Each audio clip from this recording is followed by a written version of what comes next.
नमस्कार, आप देख रहे हैं डीडी न्यूज। आपके साथ मैं हूं गौरव श्रीवास्तव। सुबह के 9:30 बज चुके हैं। आज का एजेंडा लेकर हम हाजिर हैं। आज के एजेंडे में तमाम बड़ी और महत्वपूर्ण खबरों से हम आपको रूबरू करवाएंगे। तो चलिए शुरुआत करते हैं आज के एजेंडे की और सबसे पहले नजर डालते हैं इस वक्त की हेडलाइंस पर। 28 मई को नवनिर्मित संसद भवन का उद्घाटन। देश के इतिहास में लिखा जाएगा नया अध्याय। पीएम सेनगोल को ग्रहण कर नए संसद भवन में करेंगे स्थापित। श्रमिकों का भी खास तौर पर किया जाएगा सम्मान।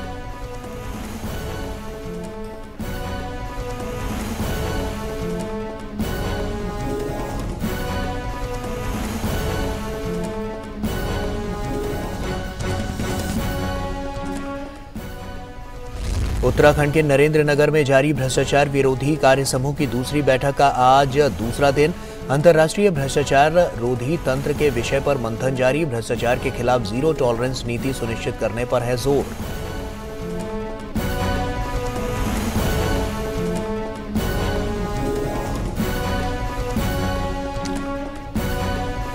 खेलो इंडिया यूनिवर्सिटी गेम्स में आज तैराकी और निशानेबाजी में पदक होंगे दांव पर। टेबल टेनिस, मलखंभ, बास्केटबॉल और हॉकी की भी होंगी स्पर्धाएं।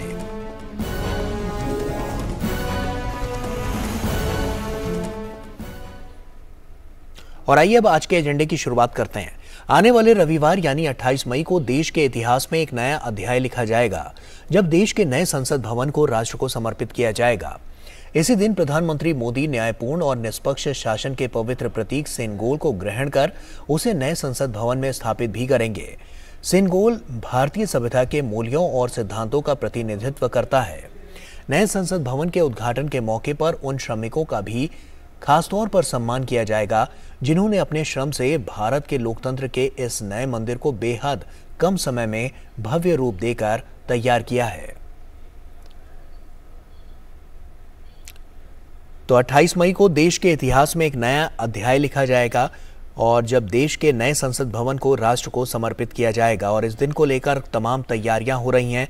ऐसे में न्यायपूर्ण और निष्पक्ष शासन के पवित्र प्रतीक सेनगोल को ग्रहण कर उसे नए संसद भवन में स्थापित भी किया जाएगा, जो कि प्रधानमंत्री नरेंद्र मोदी करेंगे। सेनगोल भारतीय सभ्यता के मूल्यों और सिद्धांतों का प्रतिनिधित्व करता है। नए संसद भवन के उद्घाटन के मौके पर उन श्रमिकों का भी खासतौर पर यहां पर सम्मान किया जाएगा। शैलेंद्र हमारे सहयोगी हमारे साथ जुड़ रहे हैं। शैलेंद्र, किस तरह से तैयारियां देखने को मिल रही हैं, क्योंकि कहीं ना कहीं 28 मई का जो दिन है वो इतिहास के पन्नों में दर्ज होने वाला है। बिल्कुल गौरव, निश्चित तौर पर बहुत व्यापक तैयारियां, और हम जानते हैं कि 28 मई को जब एक नया इतिहास लिखा जा रहा होगा, तब उसी दिन प्रधानमंत्री नरेंद्र मोदी जो श्रमिक हैं उनका भी सम्मान करेंगे, जिन्होंने संसद की नए भवन को बनाने में अपना योगदान किया है। उनका सम्मान भी किया जाएगा। तो ये बहुत महत्वपूर्ण मौका होगा, जब हम जानते हैं कि इसका बहुत इंतजार किया जा रहा है और एक रिकॉर्ड समय में इसे पूरा किया गया है। जब हमने देखा कि कोरोना की चुनौतियों के बावजूद किस तरह से एक तय समय में इस पूरे काम को किया गया है, और अब वो समय आने वाला है जब 28 मई को उद्घाटन लोकार्पण प्रधानमंत्री नरेंद्र मोदी के हाथों किया जाएगा।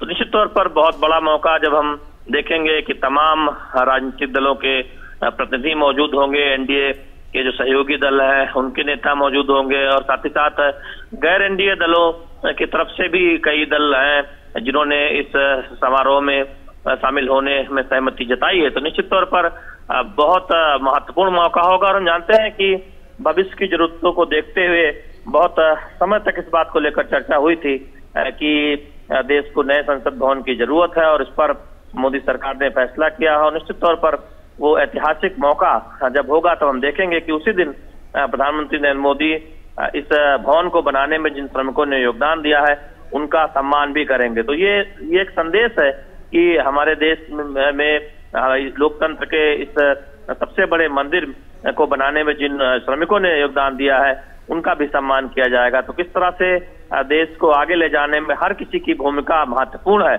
ये एक रेखांकित करता है कि प्रधानमंत्री नरेंद्र मोदी श्रमिकों का सम्मान करने जा रहे हैं। ऐसे में सेनेगोल को ग्रहण कर प्रधानमंत्री उसको भी यहाँ पर स्थापित करेंगे, तो सेनेगोल की अगर हम बात करें तो न्यायपूर्ण और निष्पक्ष शासन के पवित्र प्रतीक के रूप में उसको देखा जा रहा है।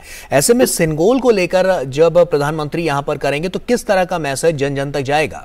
देखिए, भारतीय परंपरा रही है, खासतौर पर तमिल और चोल साम्राज्य में हमने देखा कि जब सत्ता का हस्तांतरण होता था तब सेनेगोल प्रदान किया जाता था, और जब देश को आजादी मिली थी 14 अगस्त 1947 की रात को पंडित नेहरू को ये सेनेगोल प्रदान किया गया था, या ठीक उसी समय जब भारत को आजादी मिल रही थी। तो निश्चित तौर पर भारतीय परंपरा जो एक रही है, न्यायपूर्ण शासन चलना चाहिए। और हम जानते हैं कि प्रयागराज के एक संग्रहालय से इसे लाया गया है, और बहुत महत्वपूर्ण इसलिए भी है कि जब हम एक इतिहास को पुनर्जीवित होते हुए देख रहे हैं, तब हमें देख रहे हैं कि हमारी कितनी गौरवशाली परंपरा रही है, कितना गौरवशाली इतिहास रहा है, और हम अपनी भारतीय परंपराओं को साथ लेकर जो आधुनिक भारत है उसकी तरफ आगे बढ़ रहे हैं, जिसमें जो हमारी भविष्य की जरूरत है उसको देखते हुए एक नए संसद भवन का निर्माण किया गया है, और साथ ही साथ उन परंपराओं को साथ लेकर आगे बढ़ा जा रहा है। और जो परंपराएं जिसमें हम कहें कि बीते वर्षों में थोड़ा उस पर ध्यान नहीं दिया गया या फिर लोग ज्यादा जानकारी नहीं रखते, उनको भी पुनर्जीवित करने का काम किया जा रहा है। तो निश्चित तौर पर दुनिया देखेगी कि भारत की कितनी गौरवशाली परंपरा रही है, कितनी आध्यात्मिक परंपरा रही है। चूंकि निश्चित तौर पर एक बहुत ऐतिहासिक मौका होगा जब हम अपने भविष्य की जरूरतों के मुताबिक जो हमारा नया संसद भवन बना है उसके लोकार्पण के मौके पर सेनेगोल स्थापित किया जाएगा। ठीक उस जगह पर जो लोकसभा अध्यक्ष का आसन है उसके बिल्कुल समीप इसे स्थापित किया जाएगा। तो निश्चित तौर पर ये एक बहुत महत्वपूर्ण मौका है, जिसमें एक महत्वपूर्ण संदेश भी है कि हम आधुनिक भारत के साथ साथ जो अपनी गौरवशाली परंपरा है उसे भी पुनर्जीवित कर रहे हैं, आगे ले जा रहे हैं। और संदेश भी है, जब श्रमिकों का सम्मान, श्रमजीवियों का सम्मान प्रधानमंत्री नरेंद्र मोदी करेंगे कि देश के विकास में सबकी भूमिका है, सबकी भागीदारी है और सभी का सम्मान है। तो ये एक बहुत बड़ा संदेश हम लोकतंत्र के सबसे बड़े मंदिर के लिए जो भवन बन रहा है उसके लोकार्पण के दिन देश देने वाला। शैलेंद्र, इसमें राजनीति किस तरह से नया मोड़ लेती हुई नजर आ रही है? देखिए, हम जानते हैं कि कांग्रेस सहित कुल 21 दल ऐसे हैं, विपक्षी दल, जो जिनका यह कहना है कि वो इस कार्यक्रम में हिस्सा नहीं लेंगे, और उन्होंने तमाम ऐसी बातें कही हैं जिस पर बीजेपी ने बहुत करारा जवाब दिया है और कहा है कि दरअसल कांग्रेस और कई उनके सहयोगी दल जो साथ खड़े हैं वो लोकतंत्र की मर्यादा का ध्यान नहीं रख रहे हैं। और जिस तरह से एनडीए ने एक बयान जारी कर जो विपक्ष का रवैया है कांग्रेस पार्टी का और उनके साथ खड़े दलों का, उसकी आलोचना भी की है कि लोकतंत्र की जो एक मर्यादा होती है उसका कांग्रेस पार्टी ध्यान नहीं रख रही है। हमने देखा कि विपक्षी दलों ने इसके बहाने एक विपक्षी एकता बनाने की एक कोशिश की है, लेकिन उसके बावजूद तमाम दल ऐसे हैं जो कांग्रेस पार्टी और उनके साथ खड़े दलों के रवैये के साथ खड़े नजर नहीं आ रहे हैं। बीएसपी ने कहा है कि एक तरह से जो कांग्रेस पार्टी का रवैया है उस पर एक अप्रोच तौर पर टिप्पणी की है, और इस समारोह में उनके प्रतिनिधि शामिल होंगे, इसके संकेत दिए हैं। टीडीपी ने संकेत दिए हैं, अकाली दल जो पहले एनडीए का हिस्सा हुआ करता था उनके तरफ से नेता शामिल होंगे। जेडीएस जो कर्नाटक में हम जानते हैं कि बहुत महत्वपूर्ण उनका एक आधार है, उनके नेता शामिल होंगे। इस तरह से अगर देखें तो छोटे बड़े कई ऐसे दल हैं जो एनडीए के हिस्सा नहीं है और यूपीए का भी हिस्सा नहीं है, उन्होंने एक सहमति जताई है इस समारोह में शामिल होने को लेकर, जिसमें बीजेडी जैसे महत्वपूर्ण दल शामिल है। तो निश्चित तौर पर विपक्षी दल जो ये कोशिश कर रहे थे कि मोदी सरकार को इस बहाने घेरा जाए और विपक्षी एकता का एक संदेश दिया जाए, वो एक तरह से फलीभूत होती हुई नहीं दिख रही है। जबकि सरकार का यह कहना है, सत्ता पक्ष का यह कहना है कि ये कोई ऐसा मुद्दा नहीं है जिस पर राजनीति होनी चाहिए, ये कोई विषय नहीं है जिसको विषय बनाने की कोशिश की जा रही है। जिस लोकतंत्र में के जब सबसे बड़े शैलेंद्र, क्या इसे सियासत से जोड़कर देखना चाहिए? क्योंकि लोकतंत्र का जिस तरह से ये मंदिर है और इस मंदिर का अगर लोकार्पण हो रहा है, राष्ट्र को समर्पित हो रहा है, तो विपक्ष को इसमें क्या दिक्कत है? देखिए, विपक्ष ये चाहता था कि राष्ट्रपति इसका लोकार्पण करे। हमने देखा है कि बीजेपी की तरफ से और तमाम जो आंकड़े सामने आए हैं उसमें इससे पहले भी जब संसदीय सौध का उद्घाटन हुआ था, जब संसद की लाइब्रेरी का उद्घाटन हुआ था, तत्कालीन प्रधानमंत्री इंदिरा गांधी ने, तत्कालीन प्रधानमंत्री राजीव गांधी ने उसका उद्घाटन किया था। देश की कई विधानसभाओं का उद्घाटन कांग्रेस के बड़े नेताओं ने किया।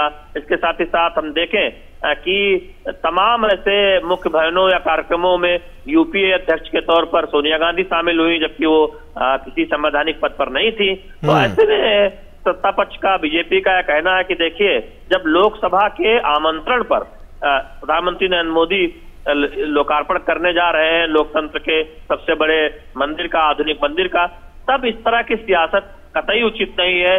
सियासत होती रहती है, लेकिन ऐसे मुद्दों पर सियासत नहीं होनी चाहिए।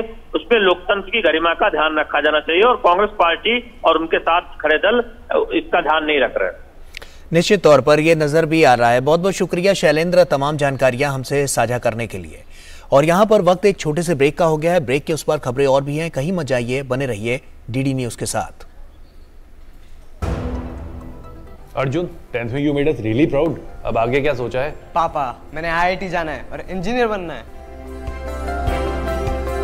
थिंक IIT, थिंक विद्या मंदिर।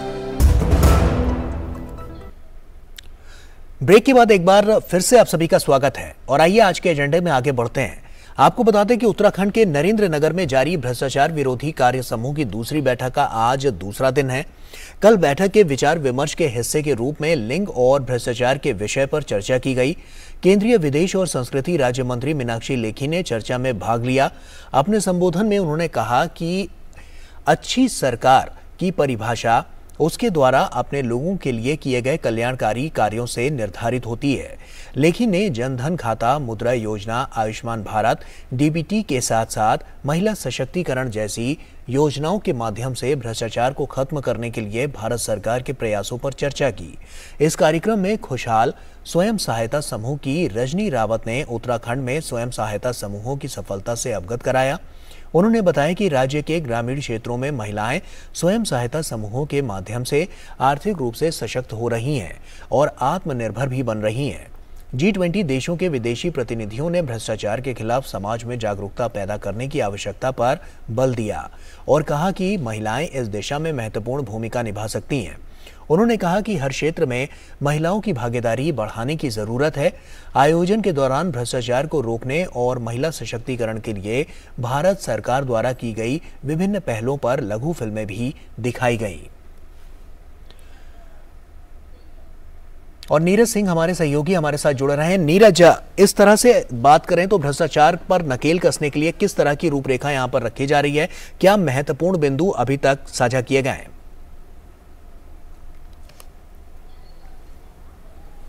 देखिए, कई सारे महत्वपूर्ण बिंदु हैं जिन पर चर्चा चल रही है। आपको भी पता है कि करप्शन एक ऐसा मसला है जिससे पूरी दुनिया कह सकते हैं कि पीड़ित भी है और प्रभावित भी है। और यहाँ पर जो चर्चा हो रही है कि अगर करप्शन को हम बिल्कुल ख़त्म कर देंगे तो उसका जो प्रभाव है वो देश के ऊपर कैसा पड़ेगा, और इसके अलावा जो देश के लोग हैं उनके लिए ज़्यादा से ज़्यादा जो काम है वो हो पाएंगे। आपने देखा है कि अगर किसी भी क्षेत्र में अगर करप्शन है तो वो न केवल वहाँ का काम प्रभावित होता है, बल्कि उसकी वजह से जो दूसरे जो लोग हैं जो सीधे जिन पर प्रभाव पड़ता है उनको भी तमाम तरह की जो समस्याएं वो उठानी पड़ती हैं। आप देखें कि किस तरह से जो आर्थिक अपराधी हैं वो देश का जो पैसा है वो लूटकर उसको विदेशों में भाग जाते हैं, और उसके बाद उनको वापस लाना एक बड़ी कह सकते हैं कि कानूनी प्रक्रिया होती है, और कई बार ऐसा होता है कि वो वापस आ भी नहीं पाते। यही वजह है कि G20 की ये जो बैठक हो रही है एंटी करप्शन को लेकर, सेकंड वर्किंग ग्रुप की बैठक है, और इसमें ये एक सहमति बनाने की कोशिश की जा रही है कि अगर G20 के देशों में कोई भी आर्थिक अपराधी अगर इस तरह का अपराध करता है, पैसा लेकर दूसरे देशों में भागता है, तो किस तरीके से उस पर हम नकेल लगा सकते हैं, और अगर भाग भी जाता है तो जल्द से जल्द उसका जो प्रत्यार्पण है वो कैसे संभव हो सकता है। आपने देखा भी होगा कि पिछले 9 सालों में लगातार मोदी सरकार करप्शन के खिलाफ जीरो टॉलरेंस की जो नीति है वो अपनाई हुई है। आपने देखा है कि किस तरह से देश के अंदर जो मिडिल मैन होते थे, और ख़ासतौर से जब सरकारी योजनाएं या लाभकारी योजनाएं होती थी तो जो मिडिल मैन है उसका सबसे ज़्यादा जो लाभ है वो ले पाते थे, लेकिन मोदी सरकार ने इस पर एक कड़ा प्रहार किया, और आपने देखा भी होगा कि किस तरीके से जनधन खाते खोले गए, जो सरकार की तरफ से जो लाभ दिया जाता है वो सीधे लाभार्थियों तक पहुंचाया जाता है। इसके साथ ही बड़े पैमाने पर ऐसी योजनाएं शुरू की गई, किसानों के लिए तमाम योजनाएं शुरू करी। पहले जो बिचौलिया होते थे, किसानों की जो फसल है वो ठीक तरीके से नहीं उसकी जो कीमत है उनको उन तक पहुंच पाती थी, उसके लिए बाजार शुरू किए गए, ऑनलाइन जो मार्केट हैं वो शुरू किए गए, मंडियों की स्थापना की गई। तो ये तमाम जो कदम है भारत सरकार पिछले 9 सालों से उठा रही है, उसको लेकर इस वर्किंग ग्रुप में चर्चा हुई और कहीं ना कहीं जो सहमति है वो भी दिखाई दी तमाम जो G20 के सदस्य देश हैं कि आने वाले समय में अगर इन्हीं बिंदुओं पर लगातार काम किया जाएगा तो करप्शन जैसा जो मुद्दा है वो पूरी दुनिया से हट सकता है, क्योंकि करप्शन की वजह से न केवल आम बल्कि महिलाएं भी बड़ी तरीके से प्रभावित भी होती हैं और उसका जो असर है पूरे परिवार पर पड़ता है। तो ये तमाम इशू थे जिन पर जो चर्चा है वो चल रही है और कल आखिरी दिन है इस चर्चा का। तो निश्चित तौर पर कुछ ना कुछ ठोस इस चर्चा से निकल कर आएगा, क्योंकि पिछले लगातार कई सालों से भारत करप्शन के ऊपर लगातार प्रहार कर रहा है और इसकी सराहना भी G20 के जो तमाम सदस्य देश हैं जो इस वर्किंग ग्रुप की बैठक में भाग ले रहे हैं उन्होंने सराहना भी की है। नीरज, किस तरह से आगे के प्रयास होते हुए नजर आएंगे कि ये जो देश हैं G20 के, क्या यहीं तक ये सीमित रहेगा या इसके अलावा वैश्विक स्तर पर भी इसकी परिभाषा बदलती हुई नजर आएगी?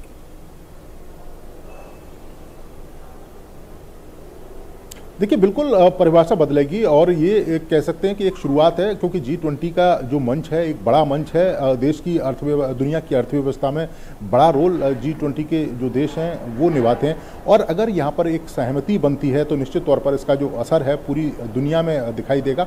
और करप्शन एक ऐसा मसला है जो किसी एक देश से जुड़ा नहीं है गौरव, ये पूरी दुनिया में कहीं ना कहीं कह सकते हैं कि तमाम जो देश हैं उनको प्रभावित करता है। और अगर G20 में एक सहमति बनती है तो निश्चित तौर पर इसका एक मैसेज जाएगा, एक संदेश जाएगा पूरी दुनिया में। और अगर इसी तरीके से जो काम किए गए हैं या इसी तरीके से जो रणनीति यहाँ पर अपनाई गई है, अगर दुनिया के तमाम देश अपनाएंगे तो करप्शन जैसी चीज़ पूरी दुनिया से मिट जाएगी और इसका सबसे ज़्यादा जो लाभ है वो आम लोगों को होगा। तमाम परियोजना हैं वो समय पर पूरी हो पाएंगी, तमाम जो कार्य हैं देश के या दुनिया के लोगों के लिए लाभकारी कार्य वो जल्द से जल्द हो पाएंगे। तो इसका असर पड़ेगा, यहाँ से एक शुरुआत ज़रूर होगी लेकिन पूरी दुनिया में इसका असर पड़ेगा गौरव।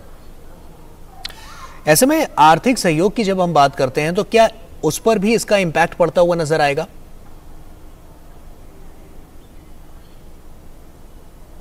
देखिए, आर्थिक सहयोग पर सबसे ज़्यादा इम्पैक्ट उसी पर पड़ेगा, क्योंकि आपने भी देखा है कि कई सारे जो अपराधी हैं वो जो इकोनॉमिक क्राइम करके दूसरे देशों में चले जाते हैं और उनको लाना एक बड़ी कह सकते हैं कि कड़ी कानूनी प्रक्रिया होती है। आपने देखा भी है कि हमारे यहाँ से भी कई सारे जो आर्थिक अपराधी हैं वो विदेशों में बैठे हुए, चाहे हम ललित मोदी की बात करें, नीरव मोदी की बात करें, मेहुल चौकसी की बात करें, विजय माल्या की बात करें, संदेशरा ग्रुप के जो बंधु हैं उनकी अगर हम बात करें तो ये एक बड़ी संख्या है।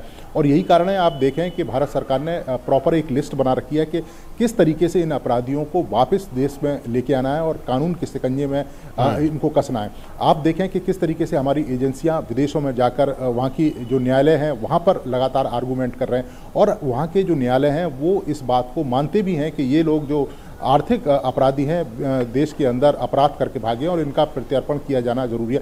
चूँकि कई सारी कानूनी प्रक्रिया होती है जिसकी वजह से ये जो मामला है वो लंबा खिंचता जाता है, क्योंकि आप स्थानीय अदालत में जाते हैं, उसके बाद जो हाई कोर्ट है वहाँ जाते हैं, उसके बाद उच्चतम न्यायालय है वहाँ तक जाते हैं, तो मामला लंबा खिंच जाता है। यही कारण है कि इस वर्किंग ग्रुप में इस बात पर भी सहमति बन सकती है या कह सकते हैं कि इस बात पर भी चर्चा हो सकती है कि अगर किसी देश में कोई आर्थिक अपराधी क्राइम करके भागा है या लोगों का पैसा लेके भागा है, अगर दूसरे देश में है तो उसको जल्द से जल्द किस तरीके से प्रत्यार्पण किया जा सके ताकि पैसा रिकवरी हो सके, जल्द से जल्द रिकवरी, क्योंकि अगर लंबा समय मिल जाएगा तो पैसे की रिकवरी में भी एक समय आएगा। तो ये तमाम इशू हैं जिन पर जो चर्चा है वो लगातार चल रही है और अगर इस आर्थिक कह सकते हैं अपराध पर अगर सहमति बनती है तो इसका एक बड़ा इम्पैक्ट पूरी दुनिया में देखने को मिलेगा गौरव। ऐसे में नीरज, समाज में जागरूकता को फैलाने के लिए किस तरह से रूपरेखा यहाँ पर रखी जा रही है, क्योंकि अभी भी बहुत सारे लोग ऐसे हैं जो इससे अनजान हैं। भ्रष्टाचार के मामले को तो वो जानते हैं लेकिन वो उनको किस तरह से अप्लाई करना है या किस तरह से शिकायत अपनी दर्ज करानी है वो नहीं जानते। तो ऐसे में उन लोगों के लिए और समाज के उस तबके तक पहुँचने के लिए किस तरह की रूपरेखा यहाँ पर बनती हुई नजर आ रही है? देखिए, बिल्कुल विकासशील देशों की ये एक बड़ी समस्या है, क्योंकि आपने देखा भी है कि विकासशील देशों में एक बड़ी संख्या ऐसी रहती है आबादी की जो पढ़ी लिखी नहीं होती है, या कह सकते हैं कि निरक्षर होती है। उनको नहीं मालूम होते हैं अपने अधिकारों के बारे में। तो ये जो वर्किंग ग्रुप की बैठक है, इसमें इस बात पर भी चर्चा की जा रही है कि जो सरकार के द्वारा जो कदम उठाए जा रहे हैं, इसके अलावा एंटी करप्शन को लेकर जो कार्य रेखा तैयार की जा रही है, इसके साथ साथ कौन सी एजेंसियां हैं जो एंटी करप्शन पर काम करेंगी, और उन एजेंसियों के बारे में जनता तक कैसे बताया जाए, खासतौर से विकासशील देशों में, क्योंकि बड़ी आबादी निरक्षर होती है। तो ये भी एक बड़ा पहलू है, और इस पर भी चर्चा हो रही है कि किस तरीके से प्रचार प्रसार किया जाए, किस तरीके से लोकल जो भाषाएं हैं या जो क्षेत्रीय भाषाएं, स्थानीय भाषाएं, उसमें लोगों तक जानकारियां पहुंचाई जाएं कि अगर उनके खिलाफ उनसे कोई करप्शन का मामला सामने आता है, या उनके से कोई रिश्वत मांगता है या करप्शन का काम करता है, तो वो किस तरीके से शिकायत कर सकते हैं। और इसके अलावा उन शिकायतों पर एक मॉनिटरिंग की व्यवस्था भी रहनी चाहिए कि अगर कोई व्यक्ति शिकायत करता है तो निश्चित समय के अंदर उसकी जो शिकायत है वो दूर होनी चाहिए। तो ये तमाम इशू हैं जिन पर भी चर्चा चल रही है, क्योंकि विकासशील देशों की ये एक बड़ी समस्या है कि जो जानकारी है वो कैसे लोगों तक पहुंचे, क्योंकि बड़ी संख्या में जो लोग हैं वो पढ़ लिख नहीं पाते। इसी वजह से इस पर ऐसी भी कार्य रूपरेखा तैयार की जा रही है कि स्थानीय भाषा में उनको ज्यादा से ज्यादा बताया जाए, ताकि अगर करप्शन का कोई मामला आए तो वो अपनी आवाज बुलंद कर सकें। शुक्रिया नीरज, तमाम जानकारियां हमसे साझा करने के लिए। तो काफी महत्वपूर्ण जानकारियां हमसे नीरज, हमारे सहयोगी, साझा कर रहे थे। एक छोटा सा ब्रेक का वक्त हो गया है, यहाँ पर जल्द लौटते हैं। अर्जुन, 10th में you made us really proud. अब आगे क्या सोचा है? पापा, मैंने IIT जाना है और इंजीनियर बनना है। थिंक IIT, थिंक विद्या मंदिर। तो ब्रेक के बाद एक बार फिर से आप सभी का स्वागत है। खेलो इंडिया यूनिवर्सिटी गेम्स 2022 की उत्तर प्रदेश में शुरुआत हो गई है। इन खेलों में आज तैराकी और निशानेबाजी में पदक दांव पर होंगे। तैराकी की स्पर्धा का आयोजन जहां गौतम बुद्ध नगर में हो रहा है, वहीं निशानेबाजी का आयोजन दिल्ली में किया जा रहा है। इसके अलावा आज table tennis, mallakhamb, basketball, hockey, football, tennis, कुश्ती और कबड्डी की भी स्पर्धाएं आज आयोजित की जाएंगी। मुकेश शुक्ला हमारे सहयोगी हमारे साथ जुड़ रहे हैं। मुकेश का रुख करते हैं। मुकेश, कितना रोमांचक आज का मुकाबला होने वाला है, और साथ ही किस तरह की चुनौतियां खिलाड़ियों को और इन प्रतिस्पर्धाओं में देखने को मिलेंगी? चलिए, मुकेश से हम संपर्क करने की कोशिश कर रहे हैं। आपको बता दें, काफ़ी महत्वपूर्ण ये इसकी शुरुआत हुई है, और साफ तौर पर क्योंकि खेलो इंडिया यूनिवर्सिटी गेम्स 2022 की उत्तर प्रदेश में शुरुआत की गई है, और आज की अगर हम बात करें तो तैराकी और निशानेबाजी में पदक जो हैं वो दांव पर हैं। तैराकी की स्पर्धा का आयोजन जहां गौतम बुद्ध नगर में हो रहा है, वहीं निशानेबाजी का आयोजन दिल्ली में किया जा रहा है। इसके अलावा आज table tennis, mallakhamb, basketball, hockey, football, tennis, कुश्ती और कबड्डी की भी स्पर्धाएं आज आयोजित की जाएंगी, और ऐसे में काफ़ी रोमांचक ये पूरा मुकाबला होने वाला है। और इसको लेकर जो खिलाड़ी हैं उन्होंने तैयारियां भी खूब की हैं। तो ऐसे में आज देखना होगा कि कौन सा खिलाड़ी बाजी मारता है, और साफ तौर पर तैराकी और निशानेबाजी में जो पदक हैं वो आज यहाँ पर दांव पर है। तो तैराकी की स्पर्धा का आयोजन जहाँ गौतम बुद्ध नगर में किया जा रहा है, वहीं निशानेबाजी का आयोजन दिल्ली में किया जा रहा है। टेबल टेनिस है, इसमें मलखंभ है, बास्केटबॉल है, हॉकी, फुटबॉल, टेनिस, कुश्ती और कबड्डी की भी स्पर्धाएं आज आयोजित की जा रही है। मुकेश शुक्ला हमारे सहयोगी हमारे साथ जुड़ गए हैं। मुकेश, कितना रोमांचक आज का मुकाबला ये होने वाला है, और किस तरह की चुनौतियां खिलाड़ियों के सामने नजर आएंगी? गौरव, देखिए, जिस तरह से तीसरे खेलो इंडिया यूनिवर्सिटी गेम्स का उद्घाटन हुआ कल, जिस तरह से हमने देखा लखनऊ में कितना भव्य उद्घाटन हुआ। प्रधानमंत्री नरेंद्र मोदी ने इसको उद्घाटन किया, इस पूरे खेल को, और बताया कि किस तरह से 9 सालों में खेलों का विस्तार हुआ है, कितना खेलों में एक नई अपॉर्चुनिटी है। अब खिलाड़ी खेलों के लिए नहीं खेलते, अपने करियर के खेलते हैं, और उनको एक करिकुलम के रूप में भी शामिल करने का जो प्रस्ताव है उसको जल्दी पूरा किया जाएगा। यूनिवर्सिटी गेम जो है पूरी की पूरी स्पोर्ट्स यूनिवर्सिटी बनाई जा रही है, जहाँ पर इनको वहां पर जाकर के और तराशा जाएगा। लेकिन ये जो खेल है, यहाँ से खिलाड़ी छोटे छोटे आते हैं। कल हमने देखा एक टेबल टेनिस में ऑटो रिक्शा का जो बेटा था चलाने वाला, उसको यहाँ मौका मिला और उसने किस तरह से वहां पर परफॉर्म किया। तो ये खेलो इंडिया का जो पूरा का पूरा मकसद है, चाहे स्कूल गेम्स हो या यूनिवर्सिटी गेम्स, गौरव, उनमें इन्हीं तरह के खिलाड़ियों को यहाँ पर एक नया मंच दिया जाता है, उनको तराशने का काम किया जाता है, जो आगे चल के टीम के लिए या देश के लिए प्रतिनिधित्व करते हैं, विभिन्न स्पर्धाओं में प्रतिनिधित्व करते हैं। कुश्ती है, बॉक्सिंग है, स्विमिंग है, है। और बड़े बड़े प्लेयर्स यहाँ पर देखिए, माधवन के बेटे भी खुद यहाँ पर आकर के परफॉर्म करते हैं। यूनिवर्सिटी गेम्स में उन्होंने किस तरह से परफॉर्म किया था हमने देखा था, नेशनल गेम्स में कैसे किया। तो ये खेलों का जो महाकुंभ है, या इसको यूं कहें कि इसमें हर तरह का हर वर्ग आता है, चाहे वो स्टार हो या वो गुदड़ी के लाल हो, उन सभी को एक मंच पे ऐसे मौका मिलता है जहां से वो निकल करके आते हैं। कर्णी सिंह शूटिंग रेंज में शूटिंग स्पर्धाएं होंगी, कई सारे फाइनल वहां देखने को मिलेंगे। तो काफी कुछ है, क्योंकि 2024 में हम उसके बाद देखेंगे कि पेरिस में ओलंपिक्स होना है। तो ये खिलाड़ी निश्चित तौर पर अपने आप को भी उसी तरह से तैयार करेंगे कि जिस तरह से नीरज चोपड़ा, मीराबाई चानू, लवलीना बोरगोहेन ने जाकर के परचम लहराया देश का और पदक जीतने में कामयाबी पाई ओलंपिक में, ये सब कहीं ना कहीं ऐसे छोटे छोटे जो इवेंट्स थे उनका हिस्सा रहे। और खेलो इंडिया की जो रूपरेखा है, जिसका पूरा का पूरा एजेंडा वो इसी तरह रखा गया कि ग्रास रूट लेवल पे काम कराया जाए, वर्ल्ड क्लास फैसिलिटी दी जाए। आपको अचानक कुछ मिलता है तो आपको समझ में नहीं आता कि ये क्या था, एक सपना था, लेकिन आपको इस तरह से ग्रूम किया जा रहा है, इस तरह से तैयार किया जा रहा है कि आप मानसिक तौर पर और शारीरिक तौर पर तैयार हो। जिस तरह से फंड दिया जा रहा है, स्पोर्ट्स फैसिलिटी दे रही है, इतने अच्छे अकोमोडेशन किए जा रहे हैं, तो वो तमाम सुविधाएं ये खिलाड़ी इस छोटी सी उम्र में इसको अवेल करेंगे, इसका उपयोग करेंगे और आगे देश के लिए नाम रोशन करेंगे। मुकेश, तैराकी और निशानेबाजी में पदक भी आज दांव पर हैं, तो ऐसे में आज का जो कंपटीशन है वो किस लेवल पर जाने वाला है? गौरव, बिल्कुल सही बात है। जो आप देखिए, तैराकी में आपको 50 मीटर बर्ड स्ट्रोक होता है, फिर 100 मीटर होता है, 4x400 मीटर होता है। ऐसे शूटिंग में 10 metre, 50 metre, 25 metre rapid pistol होगा। आपका राइफल में इवेंट्स हैं कई सारे। तो 11 बजे के आसपास एक पहला फाइनल खेला जाएगा कर्णी सिंह शूटिंग रेंज में, उसके बाद 1:30 बजे के आसपास होगा। बहुत ही शानदार तरीके से खेला जाता है। आप अरेना में जब बैठ करके इन मुकाबलों को देखते हैं तो आपको लगता है कि वाकई में इनको खेलना आसान नहीं है, क्योंकि हम शब्दों में तो वो बातें कर लेते हैं, लेकिन जब खिलाड़ी परफॉर्म करता है और इतना शानदार आपको वहां पर मिलता है, परफॉर्म करने के लिए टसल मिलती है, क्योंकि विभिन्न राज्यों से खिलाड़ी आते हैं और इतने कॉम्पिटिटिव होते हैं वो प्लेयर्स कि जिनके साथ जब आप करते हैं तो बहुत सारे खिलाड़ियों ने कहा कि शायद हमें वर्ल्ड चैंपियनशिप में खेलना आसान लगता होगा, लेकिन अगर हम इंडिया में खेलते हैं तो कंपटीशन का लेवल बढ़ जाता है। वो इसीलिए बढ़ जाता है क्योंकि खेलो इंडिया जैसे मंच में ये खिलाड़ी आकर के अपने आप को कंपीट करते हैं। एक विजन होता है इन सब खिलाड़ियों का कि इनको खेलना, इनसे बात करेंगे तो आपको लगेगा कि ये कुछ हासिल करने के लिए आए हैं। और बहुत सारे ऐसे खिलाड़ी निकल करके आए। गौरव, हमने पिछले खेलो इंडिया में भी बात करी थी, पिछले ओलंपिक्स में भी बात करी थी। कुछ ऐसे नामचीन खिलाड़ी थे जिन्होंने काफी कुछ गंवाया, बट वो आए खेलने के लिए। साइकिलिंग में कुछ ऐसे नाम आए थे जिनको हमने पहले खेलो इंडिया में कवर किया था, वो ओलंपिक्स में पार्टिसिपेट कर पाए इस बार। तो तमाम चीजें होती हैं, कई सारे खिलाड़ियों के सपने साकार होते हैं। निश्चित तौर पे बड़ी उपलब्धि है, खिलाड़ी इसको दोनों हाथों से लेंगे। बहुत बहुत शुक्रिया मुकेश, तमाम जानकारियां हमसे साझा करने के लिए। तो एक रोमांचक मुकाबले की ओर बढ़ता हुआ ये खेलो इंडिया यूनिवर्सिटी गेम्स 2022, तो साफ तौर पर इसको लेकर तैयारियां भी काफ़ी हैं और देखना होगा कि खिलाड़ी आज अपने जो कला है उससे किस तरह से अपने आप को और निखारते और संवारते हुए नजर आएंगे। बहुत बहुत शुक्रिया मुकेश, तमाम जानकारियां हमसे साझा करने के लिए। और इसी के साथ आज के एजेंडे में फिलहाल अभी के लिए इतना ही। आप बने रहिए DD न्यूज़ के साथ। नमस्कार।